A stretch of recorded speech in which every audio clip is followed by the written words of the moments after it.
کہ جس سے پاکستان میں کرکٹ متاثر ہو. آپ کرکٹ کے بعد آ جائیں گے ہم انشاءاللہ آپ کو, اور کرکٹ کے دوران بھی اگر آپ آتے ہیں, میں تو کل بھی کہا ہے کہ جتنے لوگ آپ کے ساتھ ہیں ایک کیبن میں پورے آ جائیں گے, ہم وہ کیبن بھی آپ کو دے دیں گے, چائے شائے بھی پلا دیں گے. اور آپ کو پتہ ہے خرچہ بھی ہم سرکاری نہیں کرتے, ہم تو اپنی فنڈنگ کرتے ہیں. انشاءاللہ پی ٹی آئی آپ کو چائے شائے پلا دے گی. جتنا 60 70 100 بندہ آپ کے ساتھ آئے گا انشاءاللہ اس کی ہم خدمت کریں گے. دوسری بات یہ ہے کہ یہ مولانا فضل الرحمان صاحب کا کل میں دیکھ رہا تھا چہرہ بڑا اترا ہوا ہے. وہ شاکر شجاع آبادی صاحب کا بڑا مشہور شعر ہے نا کہ تو شاکر آپ سیاڑا ہے ساڈا چہرہ ویکھ حالات نہ پوچھ. تو جس کو مولانا فضل الرحمان صاحب کے چہرے پہ پتہ چل گیا ہوگا آپ کو کہ کتنی ان کی کانفیڈنس لیول ہے. آج تو 48 گھنٹے نہیں, اب تو 48 کے بعد 72واں گھنٹہ شروع ہونے والا ہے, اور نو کانفیڈنس کا کہیں اتا پتہ نہیں ہے. میرا یہ خیال ہے کہ نو کانفیڈنس ان کا وہ بچہ تھا جو گلی میں کہیں گم گیا ہے. سو آپ دیکھتے ہیں کہ یہ اپنے اس بچے کو تلاش کرنے میں کتنا وقت لیتے ہیں. آپ دیکھیں گے کہ یہ, میں نے پہلے بھی عرض کیا تھا کہ ان کی اتنی نہیں ہے کہ یہ نو کانفیڈنس وغیرہ لا سکیں. عمران خان پاکستان کے لیڈر ہیں, اس وقت مسلم امہ کے لیڈر ہیں. آپ کو معلوم ہے کہ انشاءاللہ تعالی پاکستان میں اس دفعہ 22 مارچ کو ایک طویل عرصے کے بعد OIC کا اجلاس ہونے جا رہا ہے, اسلامی سربراہی کانفرنس کا جو وزرائے خارجہ کا اجلاس ہے وہ یہاں پہ ہونے جا رہا ہے. اب تک 29 وزرائے خارجہ جو ہیں وہ اس میں کنفرم کر چکے ہیں, اور یہ ایک بہت بڑا اوکیزن ہوگا. پہلی بار پاکستان کا جو 23 مارچ کا اس دفعہ کا دن ہوگا اس میں پوری اسلامی امہ, اور صرف اسلامی امہ ہی نہیں, اس میں آپ دیکھیں گے کہ انشاءاللہ جو یورپین وزرائے خارجہ ہیں, جو اور وزرائے خارجہ ہیں اور امپورٹنٹ ملکوں کے ہمارے وزرائے خارجہ ہیں, وہ بھی اس میں 23 مارچ کو پاکستان کے ساتھ کھڑے ہوں گے. اور میں یہاں یہ بھی تاثر بالکل اس کو مسترد کرنا چاہتا ہوں کہ پاکستان میں یہ جو ہم لگا ہوا ہے یہاں پہ کہ پتہ نہیں ہمارے کو ویسٹرن بلاک سے تعلقات بہت خراب ہو گئے ہیں. وزیر اعظم بڑی جلدی جو ہے وہ یورپ کا دورہ کرنے جا رہے ہیں, اور ہم ایک بیلنس پالیسی کے اوپر یقین رکھتے ہیں. ہمارا روس کے اوپر بھی ہمارا موقف, روس یوکرین تنازع کے اوپر ہمارا موقف بڑا واضح ہے. ہم جنگ کے حمایتی نہیں ہیں. وزیر اعظم نے رشین ٹیلی ویژن سے جو انٹرویو دیا تھا ایک دن پہلے, اس میں انہوں نے پالیسی اپنی واضح کر دی تھی. عمران خان نے کبھی بھی فوجی جو سلوشنز ہیں ان کی حمایت نہیں کی ہے, اور ہم اسی طریقے سے اس یہاں پر بھی اگر آپ ہماری سٹیٹمنٹ سنیں جو یونائٹڈ نیشن میں منیر اکرم صاحب نے جو ہمارے نمائندے ہیں انہوں نے پڑھی ہے, ہم نے کہا ہے کہ جنگ ختم ہونی چاہیے اور مذاکرات سے مسائل کا حل نکلنا چاہیے, اور ہمارا ایک بیلنسڈ. ہاں یہ البتہ ضرور ہے کہ پہلی بار پاکستان کی خارجہ پالیسی 100% پاکستان کے اندر بن رہی ہے.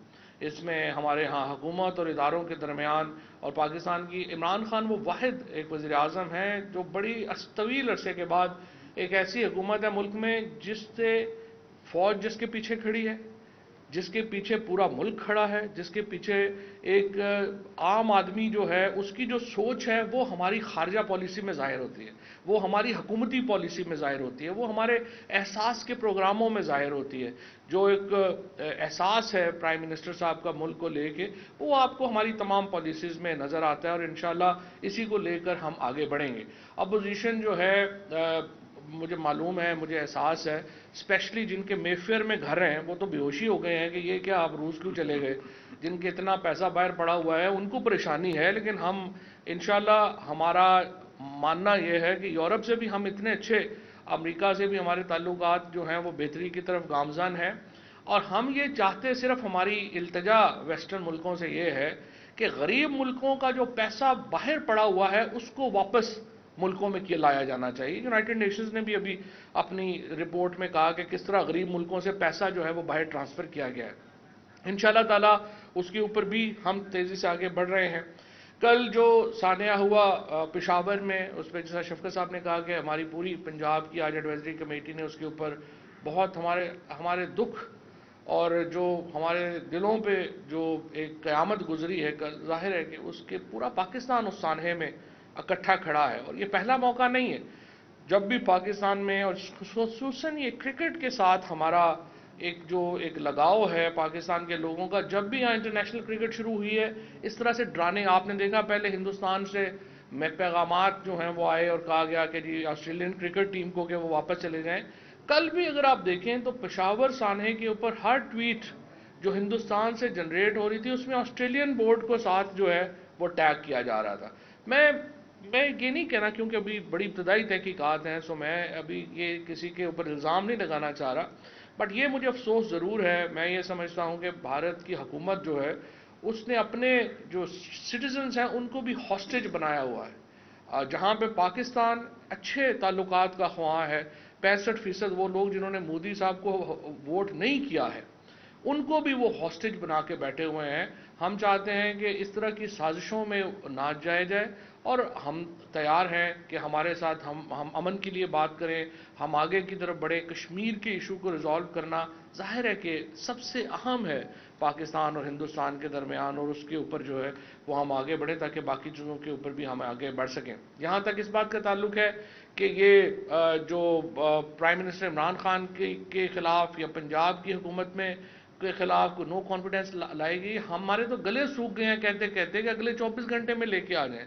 انہوں نے جن جن لوگوں کے نام لیے ہیں انہوں نے سب نے طریقے استحقاق اپنی جمع کروا دی ہیں. وہ سارے کہہ رہے ہیں کہ ان کے اوپر جو ہے وہ کارروائی کی جائے، اور انشاءاللہ آپ دیکھیں گے یہ جو لانگ مارچ آپ نے دیکھ ہی لیا ہے کہ بیچاروں کا جو ہی پنجاب میں آیا ہے. یہ جس طرح پھر شوکت صاحب کو میں ریفر کروں گا کہ ابھی انہوں نے جس طرح سے کہا کہ نون لیگ صرف پنجاب کی 4 ڈویژنوں کی پارٹی بن کے رہ گئی ہے.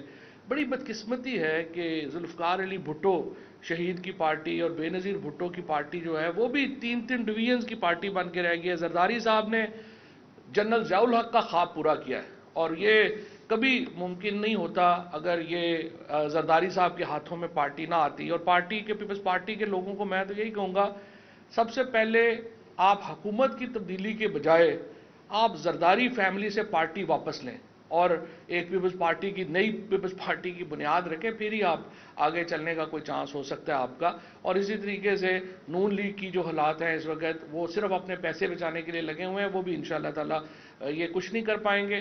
گورنمنٹ اپنے ہم بالکل یہاں پہ مضبوط کھڑی ہے عمران خان کی قیادت میں. تمام ہمارے اراکین اور میں یہاں پہ اتحادیوں کو بھی شکریہ ادا کرنا چاہتا ہوں. ہمارے اتحادیوں نے ہمیں پورے تعاون کا یقین دلایا ہے، اور وہ سارے جو ہیں وہ بھی ڈٹ کے عمران خان کے ساتھ کھڑے ہیں.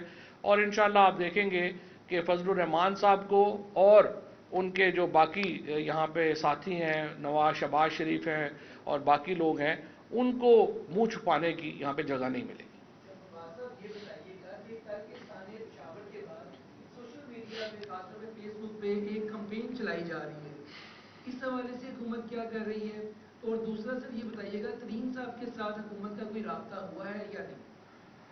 ترین صاحب کے ساتھ حکومت کا تو نہیں، میں نے کل پتہ کیا تھا ویسے، اور وہ ہاسپٹل سے شفٹ ہوئے تھے، شفٹ ہو گئے ہیں گھر پہ اپنے، ان کی طبیعت اب بہتر ہے، لیکن ابھی وہ فی الحال کہہ رہے ہیں وہ پاکستان نہیں آ رہے ہیں، کچھ دن ابھی جو ہے وہ لنڈن میں رہیں گے.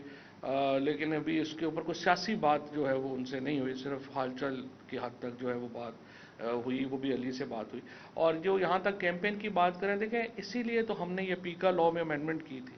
اسی طرح کی ہیٹ سپیچز جو ہیں جب آپ امینڈمنٹ کرتے ہیں، جب کسی کی کوئی عزت محفوظ نہیں ہے، عورتوں کے خلاف کیمپینز آتی ہیں، باقیوں کے خلاف آتی ہیں، وہ پھر جو ہے وہ ہر چیز جو ہے یہاں پہ کنٹروورشل ہو جاتی ہے. آپ سیف گارڈز تجویز کریں، آپ اس طرح کی کیمپینز تو نہیں الاؤ کر سکتے جس طرح کی کیمپینز جو ہیں. اور ایون یہ بالکل آپ نے ٹھیک کہا ہے، جس طریقے سے پشاور سے آنے کے بعد کیمپینز وہاں پہ آئی ہیں، یہ پاکستان کے خلاف ایک بڑی سازش کا حصہ ہے. لیکن میں یہاں پہ صرف یہ بتا دوں کہ یہ جو سانحے کے ہم جو بھی میری آئی جی صاحب سے بھی بات ہوئی تھی اور متعلقہ لوگوں سے بھی بات ہوئی تھی، کافی اس میں انویسٹیگیشن میں کافی ہیڈ وے ہوا ہے، کافی اس میں آگے بڑھ گئے ہیں، اور مجھے امید یہی ہے کہ آئندہ 48 گھنٹوں میں یا شاید اس سے بھی کم ہم جو اصل لوگ ہیں ان تک پہنچ جائیں. شفقت محمود صاحب سے میرا سوال ہے کہ آپ نے فرمایا کہ غداری نے اور شہباز شریف نے منڈیاں لگائی ہوئی ہیں، ہارس ٹریڈنگ ہو رہی ہے.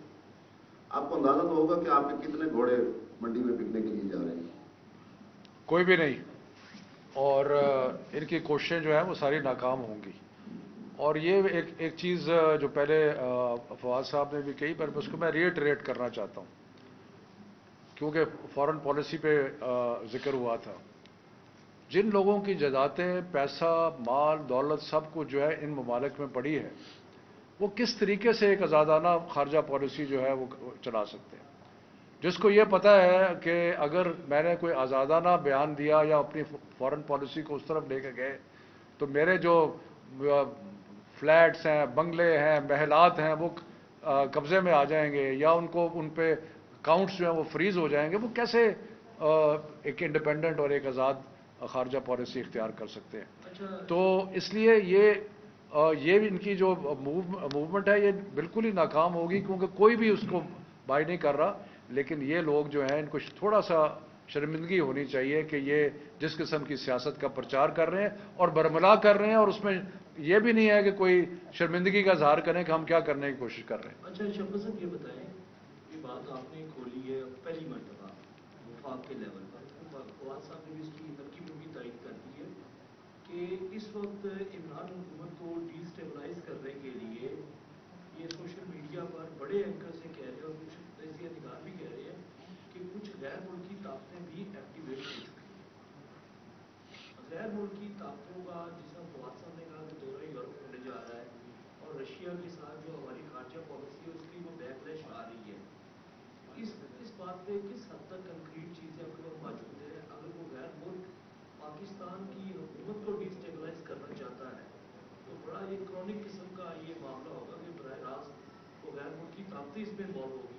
آپ کے پاس کس حد تک اس بات کی دیکھیں، میں آپ کو یہ کہوں گا کہ مجھے نہیں پتا کہ یہ انفارمیشن صحیح ہے یا غلط ہے کہ جی کوئی باہر کا انوالو ہے یا نہیں ہے، لیکن کچھ لوگوں نے سوشل میڈیا پہ یا ادروائز یہ کلیم کیا ہے کہ جی یہ نواز شریف کو اور زرداری کو قریب لانے میں کچھ بیرونی طاقتوں کا بھی رول ہے. مجھے نہیں پتا. مولانا فضل الرحمان کے بڑے قریبی دوست ہیں جن کالمسٹ نے آج اپنے کالم میں یہ لکھا ہے. تو مجھے یہ نہیں پتا کہ وہ صحیح بول رہے ہیں یا ویسے پروپیگنڈا کر رہے ہیں، لیکن اگر اس میں ذرا بھی سچائی ہے تو یہ باعث مذمت ہے کہ کوئی بھی طاقت جو ہے باہر کی وہ پاکستان کے اندرونی معاملات میں مداخلت کرے.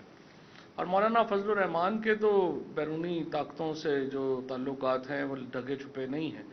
وہ بیگوں کی کہانیاں، جب وہ جے یو آئی کا، آج بھی اگر آپ جے یو آئی کا ہیڈ آفس جا کے دیکھیں تو دیکھ لیں اس کا افتتاح کس نے کیا تھا اور اس کے پیسے کہاں سے آئے تھے. وہ آپ کو یاد ہے کہ ایک وکی لیکس میں ایک آیا تھا کہ فضل الرحمان نے کہا امریکی سفیر کو کہ مجھے آپ پرائم منسٹر بنا دیں تو میں ساری آپ کے معاملات جو ہیں سیدھے کر دوں گا. فواد صاحب یہ بتائیے گا کہ آج بھی بلاول بھٹو نے یہ کہا ہے کہ ہماری جب تحریک عدم اعتماد کامیاب ہوگی تو اس کے بعد ہم الیکٹورل ریفارمز کریں گے اور اس کے بعد شفاف انتخابات کریں گے. تو الیکٹورل ریفارمز کے لیے تو بہرحال گورنمنٹ جو ہے وہ کہہ رہی تھی اپوزیشن کو. بالکل آپ کی بات صحیح ہے، یہ چیز تو ہم کہہ رہے ہیں آپ آئیں الیکٹورل ریفارمز کریں، لیکن ان کو تو یہ نئے میں نے یہی ان کو کہا تھا. بلاول صاحب سے میں تو یہ پوچھنا چاہتا ہوں کہ آپ کا وزیر اعظم کا کینڈیڈیٹ کون ہے؟ کیونکہ ابھی تو لگ یہ رہا ہے کہ 8 گھنٹے مولانا ہوں گے، 8 گھنٹے شہباز شریف ہوں گے، 8 گھنٹے جو ہیں وہ زرداری صاحب ہوں گے، اور مریم اور بلاول جو کہ چھوٹے ہیں 4 گھنٹے یہ ہوں گے. تو یہ 24 گھنٹے ڈیوائیڈ ہوں گے جو حالات جا رہے ہیں. یہ بتائیے گا کہ نون لیگ اور پیپلز پارٹی میں بد اعتمادی ہے پی ڈی ایم میں، کیا وجہ ہے کہ اتنی کوششوں کے باوجود جب وہ پہلے کہتے تھے کہ لانگ مارچ نہ کریں پارلیمنٹ میں تبدیلی لے کے آئیں، اب پارلیمنٹ میں تبدیلی بھی لے کے آنے کی بات کر رہے ہیں اور لانگ مارچ بھی کر رہے ہیں، تو یہ کھچڑی کیا ہے؟ یہ کھچڑی یہ ہے کہ جب سائبیریا میں جب بہت برف پڑتی ہے نا تو وہاں پہ خوراک ختم ہو جاتی ہے، تو سارے بھیڑیے جو ہیں نا وہ آپس میں ایک دائرہ بنا کے بیٹھ جاتے ہیں اور وہ ایک دوسرے کے اوپر نظر رکھتے ہیں کہ کون آنکھیں بلنک کرتا ہے. جو ہی کسی کی آنکھ بند ہوتی ہے سارے بھیڑیے اس کو پڑ جاتے ہیں. یہ اس وقت ہماری اپوزیشن ہے، سائبیریا کے بھیڑیے جو ایک سرکل بنا کے بیٹھے ہوئے ہیں کہ کون آنکھ بلنک کرے. سب کو ڈر یہ پڑا ہوا ہے کہ یہ نہ ہو کہ میری آنکھ بند ہو تو پچھلا جا کے کوئی اسٹیبلشمنٹ سے ڈیل کر لے، میری آنکھ بند ہو تو یہ نہ ہو کہ عمران خان سے ڈیل کر لے. ان میں سے کسی کو بھی ایک دوسرے کے اوپر اعتبار نہیں ہے اور یہی وجہ ہے اعتبار نہ ہونے کی. ٹھیک ہے جی، تھینک یو. صاحب ایک چھوٹا سا سوال ہے کہ ایک ممبئی اٹیک ہوا تھا انڈیا میں اور انڈیا شروع سے لے کر اب تک پاکستان کو گھسیٹ رہا ہے اس میں. ہمارے یہاں پر سینکڑوں اٹیکس ہو چکے ہیں، ابھی بھی کھل کر نام نہیں لیا جاتا. وزیر اعظم نے چھوٹا موٹا نام لیا ہے کہ انڈیا کی طرف سے یہ بعض دفعہ انویسٹیگیشن بھی ہوئی، تحقیقات بھی، اس میں سب کچھ سامنے آیا ہے کہ یہ سارا جو ہے وہ راہ کروا رہی ہے. تو ہم کھل کے کیوں نہیں نام لے رہے؟ دیکھو نا بات یہ ہے کہ جب شفقت محمود صاحب یا میں جو کہ ہم فیڈرل گورنمنٹ میں بیٹھے ہوئے ہیں، جب تک اس ہر انسیڈنٹ کی انویسٹیگیشن ایک واضح نہ ہو جائے it's not proper for me to, یا شفقت صاحب کے لیے کہ ہم یہ بات کر رہے ہیں، لیکن جہاں جہاں پہ کلبھوشن جادیو کو ہم نے بلوچستان کے اندر سے سرونگ نیوی آفیسر کو پکڑا تو ظاہر ہے کہ اس کے اوپر پوری بات ہوئی. سو ہر انسیڈنٹ کو ہم آدھے گھنٹے میں ہماری اپنی پوزیشنز میں تو ہم نہیں کر سکتے نا، بٹ انشاءاللہ تعالیٰ بات آپ کی صحیح ہے. یہ لاسٹ کوشچن ہے کہ ایک سندھ سے سندھی پارٹی کا ایک لیڈر اٹھا ہے، سندھ میں وہ نعرے لگاتا ہے کہ مرسوم مرسوم سندھ نہ ڈیسو، لیکن پنجاب میں آتے ہی اس کی ٹیون چینج ہو گئی ہے اور پنجاب کی تقسیم کا اور نفرتیں پھیلاتا وہ آگے بڑھ رہا ہے. کیا پنجاب کا کوئی بانی وارث نہیں ہے جو یہ کہہ سکے کہ اگر سندھ تقسیم نہیں ہو سکتا تو پنجاب بھی نہیں ہو سکتا؟ سندھ بھی ہمارا ہے، پنجاب بھی ہمارا ہے، لیکن آپ نے جو بات کہی ہے اس کو اردو میں کہتے ہیں منافقت، اسی لیے ان لیڈروں کا کوئی اعتبار نہیں.